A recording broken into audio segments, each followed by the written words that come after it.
video lecture on hydraulic turbines. Before we go into the details of the hydraulic turbines and construction and operational procedures, let me briefly explain what is the difference between a hydraulic turbine and a thermal turbine. A thermal turbine is a turbine which operates on steam and gas. The steam turbines and gas turbines are called thermal turbo machines, while hydraulic turbines fall in the class of hydro turbo machines. Now, hydraulic machines are those machines which deal with water, and the thermal turbo machines are those machines which deal with steam and other gases. The difference between them is that there is a thermal component in the thermal turbo machines, while the thermal component is absent in the hydraulic turbo machines, because of which the hydraulic turbo machines are not limited by the second law of thermodynamics, while the thermal turbo machines are limited by the second law of thermodynamics.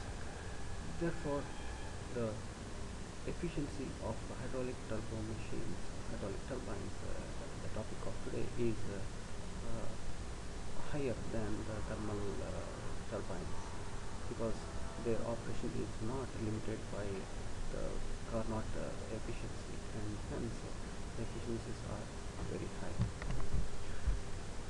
In hydraulic turbo machines, the efficiencies in a hydraulic power plant, the efficiencies are in the order of 80 to 90%, while that of in a steam turbine power plant, the overall efficiency is maximum 60%, and that too when it is a part of the combined cycle power plant, and with high steam operational parameters like high steam temperature and pressure. Because of this, the advantage of hydro turbo machines of hydraulic turbines is much higher when compared to that of a thermal turbo machine. If we take the case of gas turbines, the efficiencies are much lower than that of steam turbines, because the gas is let out at a very high temperature, say 500 600 degrees Celsius. This high temperature gases leaving the turbines have a lot of energy contained which is being lost, and hence we usually don't find a gas turbine operating alone, but it's found operating in combination with a steam turbine in a steam turbine power plant. Of course, gas turbines have different applications, for example in the aviation industry, where the steam turbine is not necessarily present, but then the purpose of the gas turbine there is to produce the necessary thrust rather than power. Now, coming to the hydraulic turbines, usually the hydraulic turbines are installed at the site of a dam where there is water available at an elevation or at a pressure, and lot of amount of water flowing at high rates is necessary. So the hydraulic turbines are the turbines which convert the power stored in the water of a reservoir to shaft power. The hydraulic turbine is a part of hydroelectric power plant which comprises of a dam constructed across a river. A dam is basically a large concrete structure which is constructed across a river so as to raise the level of water. Once the level of water is increased, the potential energy of water available just before the turbine is high, and this potential energy is converted to rotational kinetic energy in the turbine, which the turbine when the turbine is connected to a generator, which will produce electrical energy. A conveyance system to carry a water to a temporary storage system called a forebay. Now, this water which is stored in the dam has to be brought to the site of the turbine house, and this is done via a temporary storage system which is called as a forebay. A large diameter high pressure pipe called penstock to convey water from the forebay to the turbine. This water is carried from the dam to the turbine is called a penstock, which is a huge concrete pipe. A powerhouse that houses the turbine and a generator, and a tail race to collect water exiting the turbine. So these are the major components of a hydraulic turbine: a dam which raises the level of water, a conveyance system to carry the water, which involves the penstock, and then a powerhouse which houses the turbine, and the turbine shaft which is in turn connected to the generator. And finally, the water has to go somewhere, and that place where the water is discharged to is called as the tail race. This is the schematic of a hydroelectric power plant, and as you can see, it's a simple schematic but gives a lot of details. Let us see each one of them. Now this is called as the reservoir, and this reservoir is basically what's called as a dam, and it's a large concrete structure with water storing capacity, and this reservoir is connected to the turbine via a forebay and followed by a penstock. The forebay is a temporary storage which contains what is called as a surge tank. The purpose of the surge tank is to nullify the variation or the fluctuations in the flow rates of the water that is coming from the reservoir towards the turbine. So this is a temporary or a buffer storage of water which evens out any fluctuations in the flow rate. And water from the surge tank is passed on to the penstock and passes through the penstock and reaches the turbine. In this case, we have shown a Pelton turbine, but this can be any other kind of a turbine. Now, in this Pelton turbine, there is a component called as a nozzle, which passes the water, and the water comes out at a high velocity and strikes the blades of the nozzle. That we'll see later on. Now, at the bottom, you see what is called as the datum level. This can also be called, in this context, we can also call it as a tail race. So this is the place where all the water will go and store and then flow to wherever it is intended to flow. Now certain legend is shown in this. At this point we have shown something called as a ZN. Z stands for height and N stands for nozzle. Zn stands for the height of the nozzle above the datum level. Similarly, there is something called as a ZR here, which is basically the height of the reservoir above the datum level. Now let us see how the classification of turbine is done. There are many ways of classifying turbines. The first one shown here is based on the location of the pressure drop. This classification is based on where actually the pressure drop takes place. Does the pressure drop take place inside the turbine, or does the pressure drop take place outside the turbine, or does the pressure drop take place partially inside and partially outside the turbine?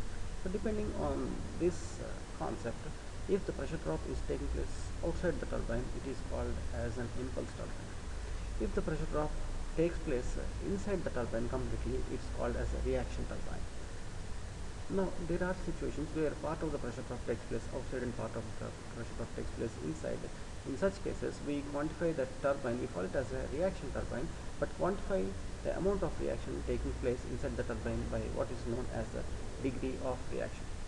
But in the case of impulse turbine, since the entire pressure drop is taking place outside the turbine, the degree of reaction is taken to be 0. So Pelton turbine is a classic example of impulse turbine. Another way of classifying turbines is based on the gross head that is available. The head available just before the turbine, after all the losses have been removed, that head, if it is greater than 250 meters, we call it as a high head turbine. If the head available is between 60 and 250 meters, we call it as a medium head turbine, and anything below 60 meters is called as a low head turbine. Now the head available will determine what kind of a turbine is to be used, and also what kind of a hydraulic power plant is to be set up. For example, if the head is low at less than 60 meters or something less than 10 meters, then we have what is called as a micro hydraulic power plants, where the turbine sizes are very small and the power generated is so small that it cannot be connected to the grid, and in which case the power generated is meant for the local consumption. High head power plants which are greater than 250 meters are meant for large power stations in the order of few hundred megawatts. So depending on the amount of head available, the choice of the kind of a turbine and also the choice of the size of the power plant is determined. Further classification is based on the direction of the flow. With relation to the turbine, how the water is flowing. Does the water flow in the axial direction of the turbine? Does the water flow in the radial direction? Does the water flow in the tangential direction of the turbine? Or does the water flow in a mixture of these different directions? Depending on this, the turbines are classified as axial flow turbine, radial flow turbine, tangential flow turbine, and mixed flow turbine. If the flow is in the purely axial direction, the classic example is that of a Kaplan turbine. A radial flow, there is no purely radial flow turbine, but a turbine which comes close to radial flow is what is known as a Francis turbine. Pelton turbine, which is an impulse turbine, is a tangential flow turbine. But mostly the reaction turbines, which have both axial and radial flow mixed together, fall under this mixed flow turbine. So a classical example of mixed flow turbine is a Francis turbine. Depending on the specific speed, we shall look at the specific speed in detail later, but the general meaning of the specific speed is the speed at which a turbine has to rotate when operating under 1 meter cube per second flow rate and at a head of 1 meter to produce 1 unit of power. So this term specific speed is used to compare different turbines, compare the performance of different turbines which are of different size but which have a similar shape. So depending on the specific speed, when we talk about the low specific speed, which is between 8.5 to 50, that's one classification. Medium specific speed range is from 51 to 255, and the high specific speed range is 255 to 860 rpm. So these speeds will determine the kind of a turbine, and also it will be helpful in comparing the performance of different turbines. Another application of this concept of specific speed is to determine how many number of turbines of a given capacity need to be used in a given power plant, which is having a certain amount of flow rate and at a certain head. Certain terms which are often used in the study of hydraulic turbines are as follows. Gross head is the difference in water levels between the reservoir on the upstream and the tail race. So the total height difference from the top to the bottom, that is called as the gross head. The net head is the actual head available at the inlet turbine. Now the gross head is the largest amount of head that is available, and if we subtract the head losses as the water flows from the reservoir towards the turbine, all the losses when subtracted, we have what is called as the net head. The difference between gross head and net head is lost due to friction and other fittings. The frictional losses are due to the flow of water through the pipings, and also the pipe fittings will introduce some losses, and these are accounted, and once these are accounted, we have what is called as the net head. Coming to how the performances of hydraulic efficiencies is measured, the hydraulic efficiency is defined as the power delivered to the turbine divided by the power available at inlet to the turbine. The meaning of the power delivered to the turbine is not the power output of the turbine. What is the power delivered to the turbine? Water is entering the turbine at a certain velocity, at a certain head, and at a certain angle. Similarly, water is leaving the turbine at a certain velocity, at a certain head, and a certain angle. The difference of energy is contained in between the entry and exit. That energy, when converted into rate form, will become the power delivered to the turbine. The power available at inlet to the turbine is basically the potential energy if you are talking about if you are talking of a reaction turbine, or it's the kinetic energy half mv square if you are talking about an impulse turbine, where v is the velocity at which the water is coming out of the nozzle. Mechanical efficiency is defined as the power at the shaft of the turbine divided by the power delivered to the turbine. Power at the shaft of the turbine, that's the power output of the turbine, is measured by the RPM and also the torque developed by the turbine. Now these two will determine the power output of the turbine. Power delivered to the turbine is the same as defined in the hydraulic efficiency.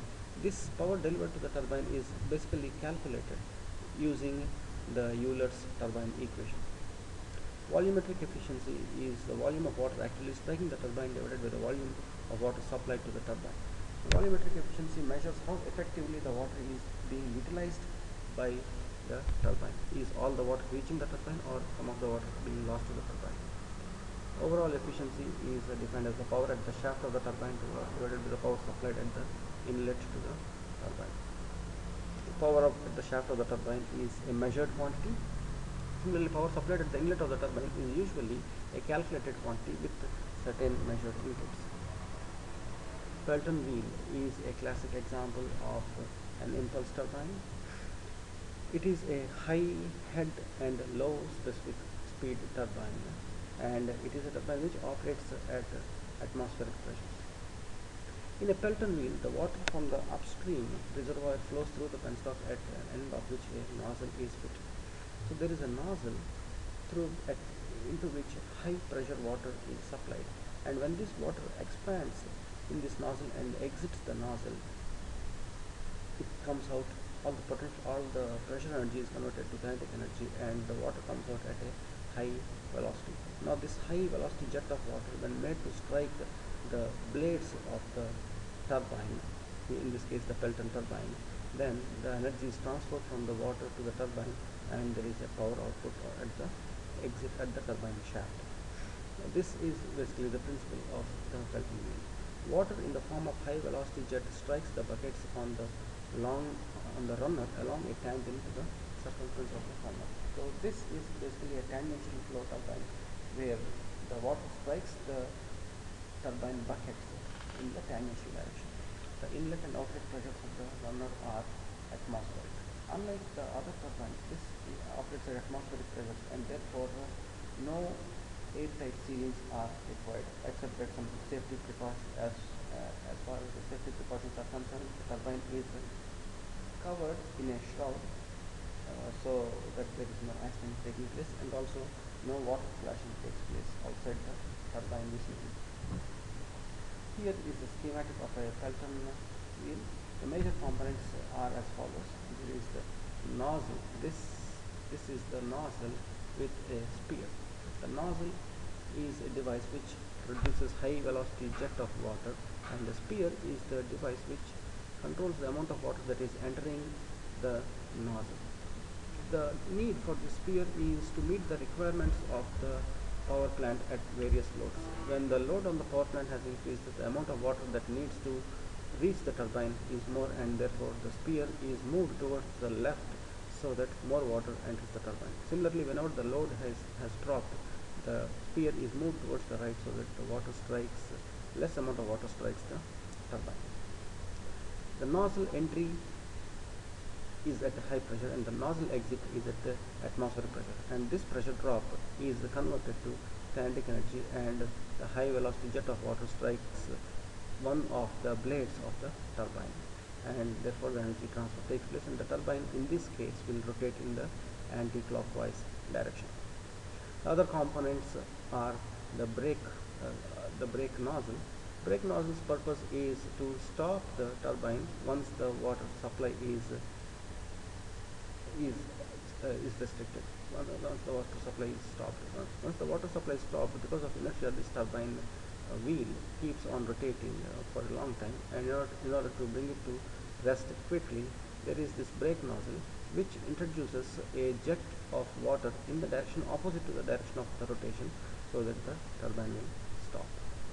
Now you can see that this wheel on which the buckets or the vanes are attached, these buckets are semi-spherical or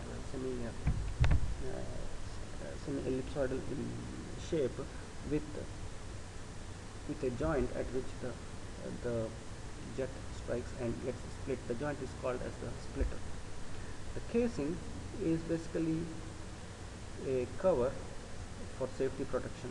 Apart from that, it has got no other purpose, and also this casing, the face of this casing is closed with a glass or a plastic cover, so that there is no water splashing onto the outside of the turbine.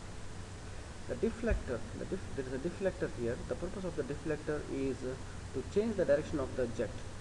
Now, the deflector is operated during the governing process of the turbine. Whenever there is a sudden drop in the load, the amount of water that needs to reach the turbine should be decreased immediately, but when this spear is made to operate abruptly, then there is a possibility of water hammer which could damage the components, the nozzle itself and also the penstock, which are located on the upstream of the turbine, and therefore there could be some physical damage when abruptly stopped. Because of that, this deflector is an aid in which, even though the water is coming out through the nozzle at the same quantity, the direction is shifted away from the turbine blade so that no water strikes the turbine. That's the purpose of the deflector. And once the deflector has come into operation, later on the other governing mechanisms will see to it that the water flow rate is gradually decreased, and therefore the purpose of this deflector is to avoid any abrupt stoppage of water flow into the turbine. These are the features of a Pelton wheel.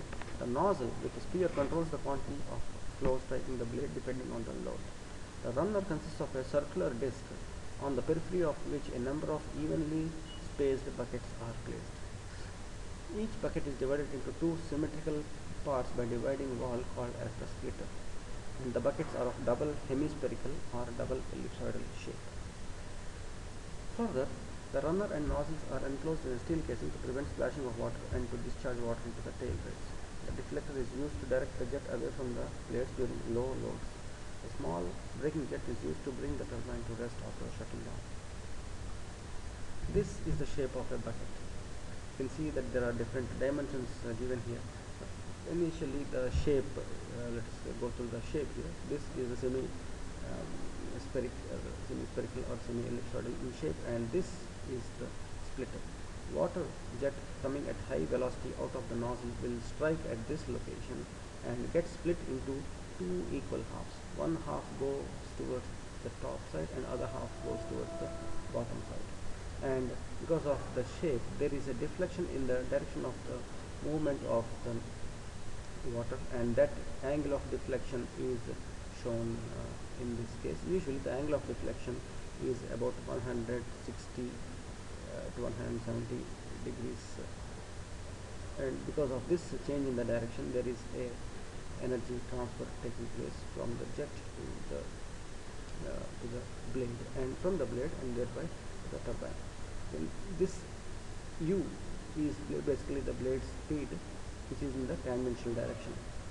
C2 is the absolute velocity of water that is coming out of the blade. Similarly, though not shown, C1 is the absolute velocity of water that is striking the blade. At the entry, there is C1 going in the direction of the blade, and there is no component of C1 in the radial or in the axial directions, and therefore all the force available in the jet that is coming towards the blade is used in causing the whirling motion of the blade, and therefore in this case C1 is same as the C theta 1, which is nothing but the whirl component of the velocity. Similarly, the flow is taking place in the tangential direction, and this flow is this velocity which is contributing towards the flow is designated as CF1 at the inlet, F standing for the flow. The velocity triangles are shown in this picture. As it can be seen, C1 is the velocity at which the water comes out of the nozzle and strikes the blade. U is the velocity of the blade. C1 should be greater than U so as to strike the blade, strike the moving blade, and therefore you can see that C1 is longer than the vector U. The difference between C1 and U is designated as W1, which is the relative velocity between the jet which is striking the blade, which is under motion. Now, as you can see, the direction of C1, U and W1 are all in the horizontal direction, and therefore there is no real triangle formed. Some of the angles are zero at the inlet, and therefore there is no triangle actually forming. Also, the whirl component at the inlet is the same as a C1, which is, and the flow component also is same as C1. Therefore, you can see that the C theta 1, which is the whirl component, is same as C1 and CF1. Similarly, U1 is the blade velocity at the inlet, and the blade velocity at the outlet 2 is designated as the outlet. The blade velocity at the outlet, since the entry and exit of water is almost at the same radial distance from the center of the turbine, that is R1 is same as R2, therefore U1 is same as U2, which is simply designated as U. And also you can see that as the water strikes the splitter, it gets diverted, and the direction goes back in this way, and the amount of angle, the amount of deviation is determined by the amount of blade angle, which is designated as beta 2. The 180 degrees minus beta 2 will give the amount of deflection the water is undergoing. At the exit, you can see that the blade profile is followed by the relative velocity vector at the exit W2, and U is added to the velocity vector W2, and when we add W2 to U, the resultant vector is the absolute velocity at the exit, which is designated as C2. Now the direction of C1 is towards the right, and the direction of C2 is towards the left. Because of this, in the Euler's turbine equation, which is U1 C theta 1 minus U2 C theta 2, the C theta 2 component is in the direction opposite to the C theta 1, and therefore the negative sign at the center will become the positive sign when we substitute just the magnitudes of the velocities. So certain derivations are involved here. The work done is given as U1 C theta 1 minus U2 C theta 2, which is the Euler's turbine equation, and because C theta 1 and C theta 2 are in the opposite direction, this minus sign is replaced by a plus sign, and C theta 1 and C theta 2 are now simply the magnitudes. The hydraulic efficiency, which was earlier defined as the energy supplied to the turbine divided by the energy supplied at the entry of the turbine, which is defined as this. The numerator is the Euler's work, which is U multiplied by C theta 1 plus C theta 2, and the denominator is the amount of kinetic energy available at the exit of the nozzle, or which is same as at the entry of the turbine. From the velocity triangles, certain substitutions can be made. We have seen that C theta 1 and C1 are equal, and the W1 is C1 minus U, and in the case of no friction, the relative velocity at the inlet and outlet will be the same, in which case W2 can be replaced with C1 minus U. So by making these substitutions, the following result is obtained. The hydraulic efficiency is equal to 2U multiplied by C1 minus U multiplied by 1 plus cos theta 2 divided by C1 squared. That means the hydraulic efficiency is depending on the blade speed and the velocity of the jet that is coming out of the nozzle, and also the blade angle, the blade exit angle especially. Now this hydraulic efficiency to be maximum, since it is depending on the three parameters, the blade velocity, the jet speed, and the blade angle. If we assume for a given blade angle, how will the hydraulic efficiency can be maximized?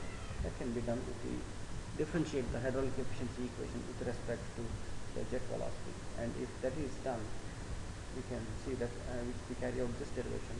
1 plus cos beta 2, since beta 2 is taken to be a fixed angle, fixed blade angle, then this 1 plus cos beta 2 is a constant, and therefore what remains is U multiplied by C1 minus U divided by C1 squared, and this, if differentiated with respect to U, then what remains is C1 minus 2U. That's the result, and to maximize this, we have to equate it to 0, and we get U is equal to C1 divided by 2. The blade velocity should be half of the jet velocity. This is to obtain the maximum hydraulic efficiency, and this is the prerequisite for maximum hydraulic efficiency. And if we substitute this condition in the hydraulic efficiency equation, then what we get is the maximum hydraulic efficiency is 1 plus cos beta 2 divided by 2. Now from this we can see that the maximum efficiency of 100% can be achieved when beta 2 is equal to 0. That means if the blade is designed in such a way that the water changes its direction by 180 degrees, then the maximum efficiency is possible. But usually 180 degrees is not possible, because the incoming jet and outgoing jet will interfere with each other, and therefore the usual angle of deviation used in manufacture of the turbine blades is like around 160 degrees. Come to the next turbine, which is the Francis turbine. It is basically a reaction turbine where the pressure drop continuously takes place inside the impeller. So the Francis turbine basically contains some vanes which are located surrounding the impeller, and the purpose of these vanes is to guide the water to control the amount of water and also give the water entering the impeller a certain direction. There will be a certain pressure drop taking place in the vanes, even though that pressure drop is minimal. So Francis turbine, most of the pressure drop takes place inside the impeller, and therefore it is called as a reaction turbine, with a degree of reaction very close to 100%.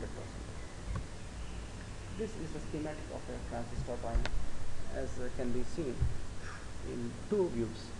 You can see that the cross-section view on the top and the impeller cross-section on the bottom.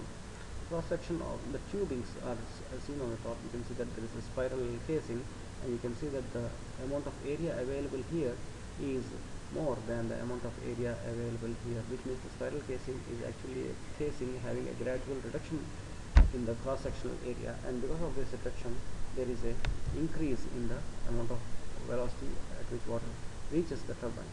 Now this is the turbine shaft, and the turbine impeller is surrounded by what are called as the guide blades. So as mentioned earlier, the purpose of the guide blades is to control the amount of water reaching the turbine and also give the water a certain direction so that the utilization of the energy contained in the water is optimal. After the turbine, the water that is coming out of the turbine is reaching the tail race, but unlike the Pelton turbine, the water doesn't drop freely uh, in in an open vessel, but the water travels from the turbine to the tail race through a tube called as the draft tube. The draft tube is a gradually tapering tapering tube with increasing cross section in the direction of the flow. The purpose of the draft tube is to recover some of the kinetic energy that is available at the exit of the turbine. In the figure below, you can see the cross section of the turbine wheel. This is the turbine wheel, and you can see that the turbine blades here, and surrounding the turbine wheel and the turbine blades we have what is called as the guide wheel, on which the guide blades or the guide vanes are mounted. The guide vanes can be changed in their position with the governing system, and therefore the amount of water reaching the turbine and the angle at which it reaches the turbine can be changed. So these are the main components of Francis turbine. The casing. The impeller is completely surrounded by a casing made of concrete or steel. The water from the penstock enters the casing, which is of spiral shape and whose area of cross section keeps decreasing gradually. The guide vanes, which are called as wicket gates, are also guide blades. The guide vanes are fixed on the stationary circular wheel around the runner. They direct the water to strike the runner vanes without shock at impact. They also regulate the amount of water that is flowing. This picture shows how the guide vanes control the amount of water. There are two positions shown here, one position in solid line and other position in a dashed line for the guide vanes. In the solid position, so this position and in this position, when the two adjacent guide vanes are in these solid positions, then you can see that the amount of area available is determined by this circle, the diameter of the circle. Now in the another extreme position, the guide vanes are shown in the dashed position, in which case the amount of space available between them is much less. The diameter has decreased, and therefore the amount of flow area available is less, and therefore the amount of water is less. A runner is a circular wheel, basically the turbine. It's a circular wheel on which a series of curved vanes are mounted. The vanes are so designed that the water enters and leaves the runner without shock. They are made of cast or stainless steel. Then the water that is coming out of the runner, after transferring the energy to the runner, the water has to leave, and it will leave towards the tail race through a tube called as the draft tube. It is used to recover the kinetic energy of water leaving the runner and to guide the same water to the tail race. It is basically a tube having increasing cross-sectional area, and it also enables the location of the turbine above the tail race. The function of the draft tube, the main function is to recover certain energy But another important function, even though not technically important, is that it helps in locating the turbine above the water level. Because of that, it is easy for personnel to reach to the turbine in case of a repair or maintenance. This picture shows the inlet and outlet velocity triangles of a Francis turbine blade. Now this is the turbine blade, and this turbine blade is moving towards my right, and the velocity at which it is moving is designated as u2. Now the velocity at inlet is u2, the blade inlet at the inlet, and the blade inlet and outlet velocities are different. At inlet it is u2 and outlet it is u3. So that is because the inlet and outlets are at different distances from the center of the wheel. Now the water strikes the turbine blade and passes over the turbine blade smoothly, and as it exits it comes out of the turbine blade. Now since the turbine blade is moving, the velocity vector which is mattering here, which is important, is the relative velocity vector, which is designated as w2 at inlet and w3 at outlet. So the direction of w2 matches with the blade entry direction of the blade inlet angle, and w3 matches with the blade exit angle. The resultant of u2 and w2 is the absolute velocity c2 at the inlet. Similarly, the resultant of w3 and u3 is the resultant absolute velocity is c3 at the outlet. Now we can see that c3 is completely in the direction opposite to the tangential direction. So this can be radial direction or axial direction, but in this case it is axial direction, and therefore at the exit this axial velocity has no component in the tangential direction, and therefore in the turbine equation u1 c theta 1 minus u2 c theta 2, or in this case u2 c theta 2 minus u3 c theta 3, the c theta 3 component is 0, and hence we get a maximum amount of work transfer. In case there is some component of c theta 3, then the amount of work available will be reduced unless the c theta 3 is in a direction opposite to that of c theta 2. Coming to the next kind of a turbine, which is called as the Kaplan turbine, which is a reaction turbine again, and also a low head turbine. So Pelton turbine is a high head turbine, Kaplan turbine is a low head turbine, while Francis turbine is a medium head turbine. And also the turbine flow is mostly axial in the case of Kaplan turbine. The Kaplan turbine is a reaction turbine where the flow direction is predominantly axial. It is suitable for low available heads, that is between 4 and 80 meters, but high flow rates. Therefore the Kaplan turbine sizes will be large when compared to that of a Pelton turbine. A Kaplan turbine in which the rotor blades are fixed and not adjustable is called as a propeller turbine. Now one major difference between the Kaplan turbine and the Francis turbine is that the blades on the Kaplan turbine can be adjusted depending on the load. Now in this particular point, third point of the slide, what the point I'm trying to drive is that if these blades are fixed and not movable, that means the provision to change the angle of these blades is not provided, then this Kaplan turbine is called as a propeller turbine. This is the schematic of a Kaplan turbine, and as you can see again there is a spiral or volute casing, and again even in this case the section area is gradually changing. On the right the area is high, while on the left the area is low, and because of this differences in areas, there will be change in the velocity of the fluid as it flows through this casing. Now the water enters on one side of the casing and flows through the casing, and then enters the turbine in the radial or a mixed direction, semi-radial direction, that means partly radial and partly axial at the entry, and when it exits the turbine the direction is completely axial, and because of this we more or less call it as an axial flow turbine. Now this is the shaft, and this is the turbine blade. These are the turbine blades, and these turbine blades usually have a provision to change angle depending on the amount of load that is on the turbine. Now this is called as the hub, and these are the rotor blades. Very few blades are attached so as to reduce the amount of friction losses. Usually there are 5 blades or less than 10 blades. Now this is the draft tube that is coming out of the that's an extension of this turbine, and you can see that this draft tube is different, and this draft tube is not exactly going down, it's actually going up. This is one kind of a design of the draft tube among the many designs which we shall I shall show you in the later slides. The construction of the Kaplan turbine is as follows. The shaft is vertical and the lower end of the shaft is made larger, which is known as the hub or the boss, and the vanes are mounted on the hub, which act as a runner. The number of blades are few, between 3 and 10, and hence the frictional losses are low. The runner is enclosed in a cylindrical casing which joins the draft tube.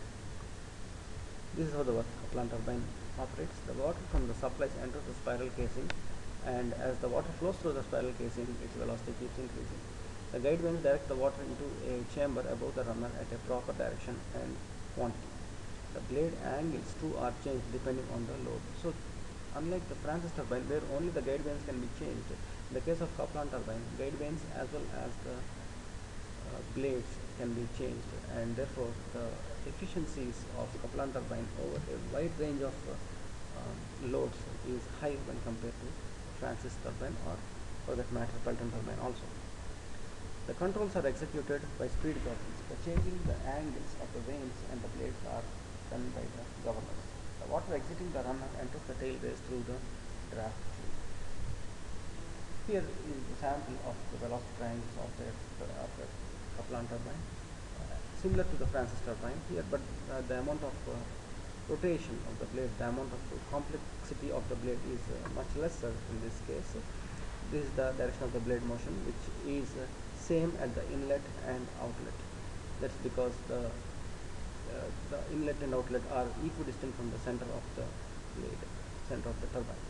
Now this is the direction of the blade, and the relative velocity will take the blade profile and enter smoothly, and therefore the sum of the blade velocity and the relative velocity will give the resultant velocity C2, which is the absolute velocity at the inlet. Now the water flows smoothly over the blade and comes out at the exit blade angle beta 3 and in the form of the relative velocity vector W3.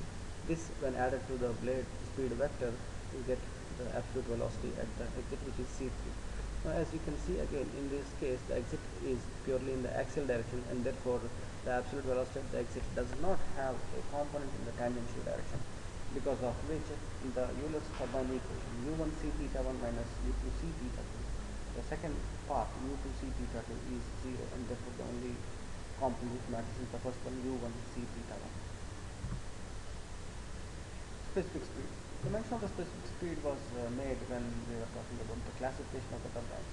Now the definition of specific speed is defined as the speed of the geometrically similar turbine while working under a unit head develops unit power or has unit discharge.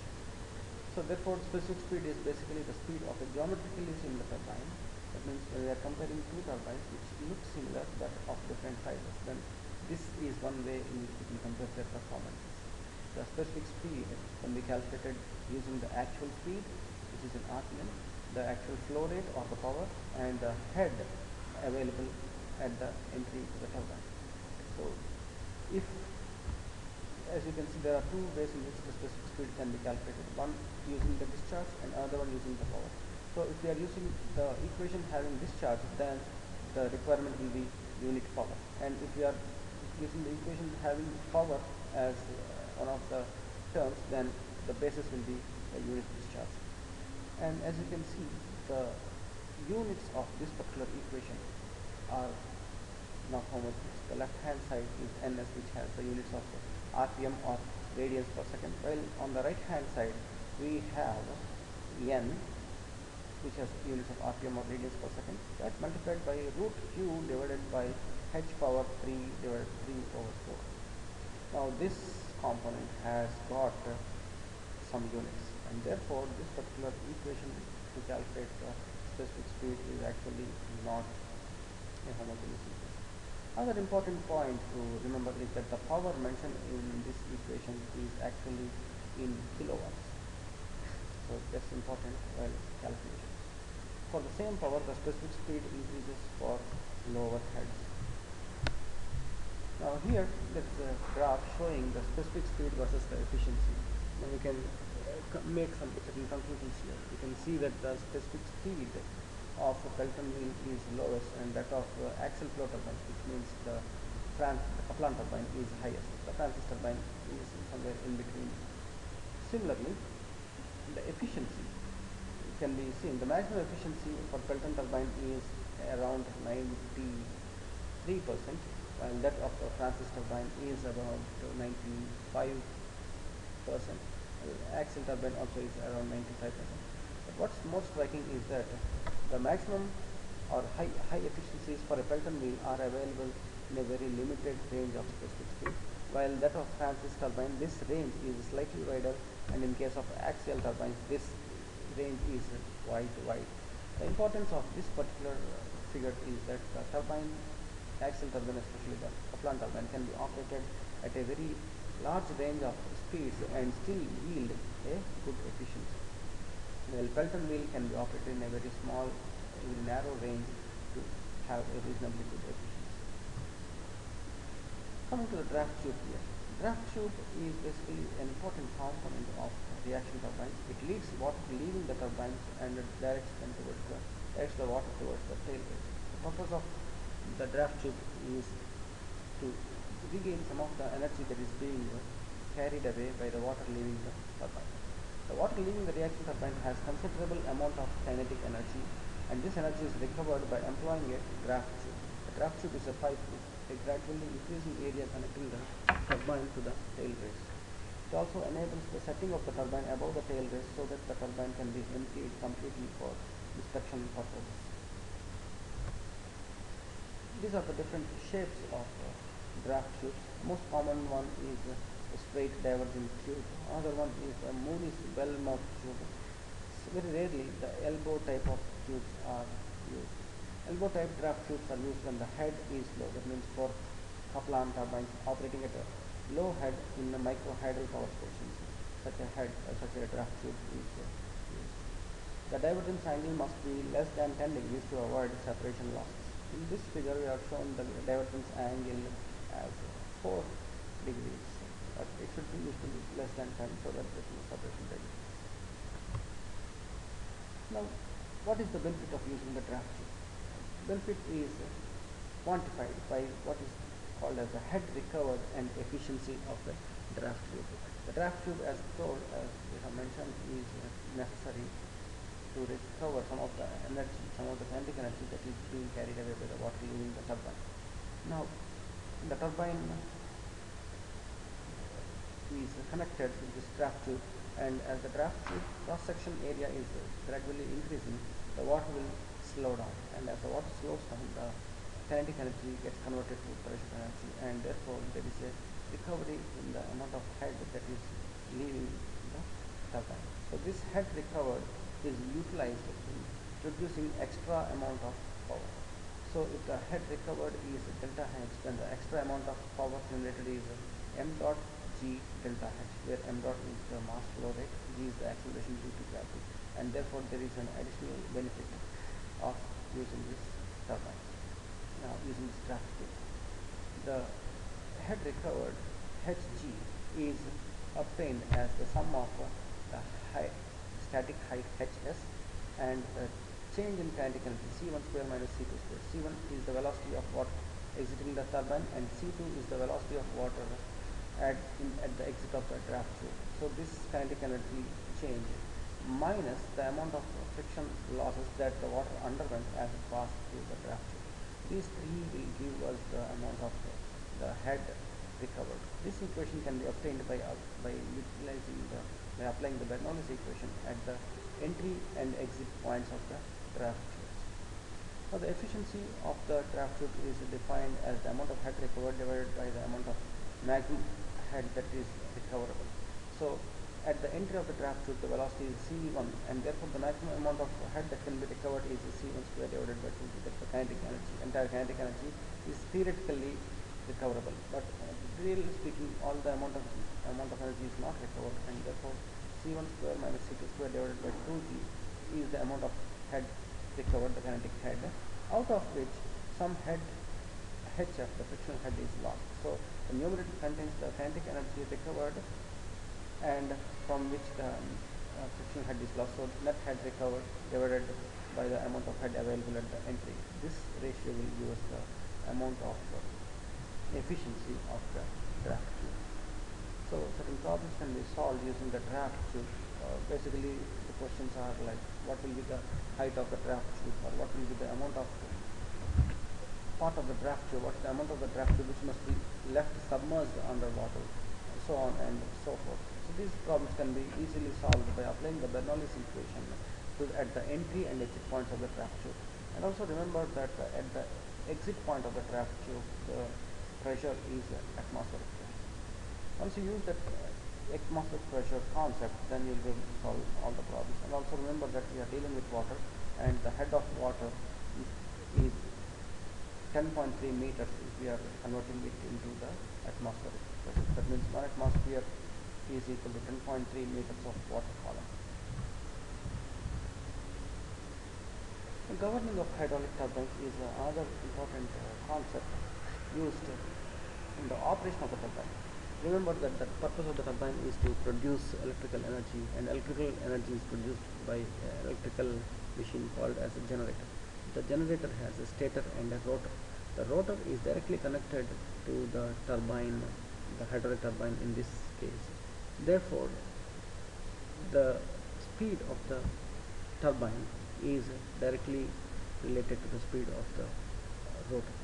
Now the frequency at which the power is generated, which is usually either 50 Hz or 60 Hz worldwide, is determined by the speed of the rotor. Since the rotor is directly connected to the turbine shaft, the speed has to be constant irrespective of the amount of load. For example, the range at which the frequency can be generated is from 49 to 51 Hz. Anything beyond this will affect the grid, and the grid could collapse, and hence the frequency of power generation is important. To keep this frequency of power generation constant, the speed of the turbine must be constant. But the load on the turbine is not constant. The load on the turbine depends on the consumption, and unfortunately electrical energy cannot be produced and stored for later consumption. It has to be produced as much as it is necessary only. Therefore, we have to produce whatever is in demand, whatever the load is. If the load is high, we must produce high. If the load is low, we must produce low. So when the load is high, more amount of water has to flow into the turbine, and when the load is low, less amount of water has to flow into the turbine. So therefore the features of governing are as follows: to maintain a constant speed of the turbine irrespective of the load, then to cut off water supply when the electrical circuits trip, and the governor must be sensitive to small changes and should act fast. This is important because the load drops can be small and sharp, and the turbine, the power output should also react accordingly. It must not cut off water supply abruptly in order to avoid penstock damage.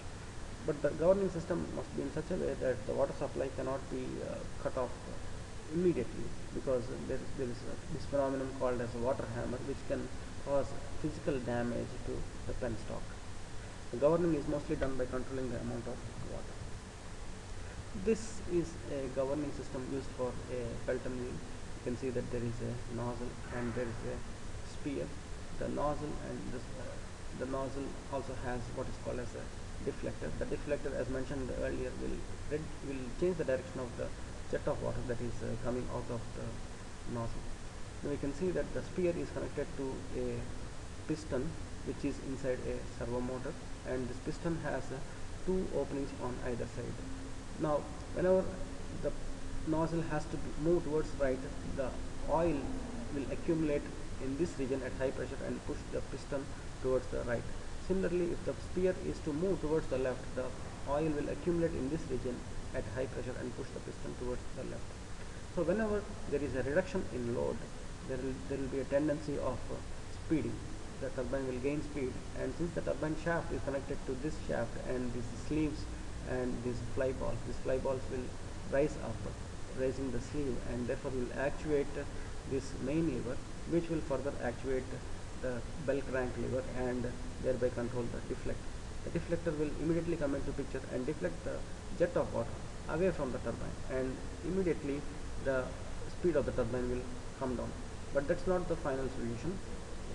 Later on we should reduce the amount of water that is going into the jet, going into the turbine, because we cannot keep the jet continuously away from the turbine. That will bring the turbine to a standstill, and there won't be any power generation. Therefore, immediately the servo motor and the hydraulic systems will come into action. The governing system will come into action. The oil will pump. The oil pump here will pump oil into this region, and depending on the necessity, if the spear has to reduce the amount of water, it has to move to the right. Therefore, oil gets pumped into this region and push it towards the right. If the amount of water to be increased, then oil will accumulate in this region and push the piston towards the left. There are certain other controls that are seen in this diagram. Now in this figure you can see the deflector in different positions. When at full load, the deflector will not interfere with the flow at all, and all the flow goes through the nozzle. At park load, you can see that only part of the opening is available for the water to flow out of the nozzle. Deflector in normal position, in this case there is no change in the direction, but when deflector is operational, you can see that this is the turbine wheel, and this deflector, when in operation, will change the direction of the jet from this direction to this direction, and therefore the jet will not strike the turbine, and therefore the amount of water reaching the turbine is nil. This is another system used for governing a reaction turbine. The operation is similar. Here we have pistons and two openings on either side of the piston. Depending on the rotation required, this lever should be rotated in the clockwise direction or the anti-clockwise direction, depending on the amount of load on the turbine, and depending on that we have oil accumulating with high pressure on either the left side or the right side of this governing system. Coming to the performance of the Pelton wheel, you can see that from the equations we have seen that the Pelton wheel will have maximum hydraulic efficiency at blade to jet speed ratio of 0.5. So that is reflected in this case from 0 blade speed. When the blade speed is 0, that means there is no power output, and when the blade speed is 1, also blade speed equal to the jet speed, that means the blade and jet will not meet, and therefore there is no energy transfer. So in between we have this high energy transfer taking place, and the maximum hydraulic efficiency is at 0.5 value of the blades to jet speed ratio, and that high efficiency, you can see the amount of efficiency close to 100%, and you can see at this efficiency is plotted at different operating conditions. So that's the end of this lesson on hydraulic turbines. Thank you very much.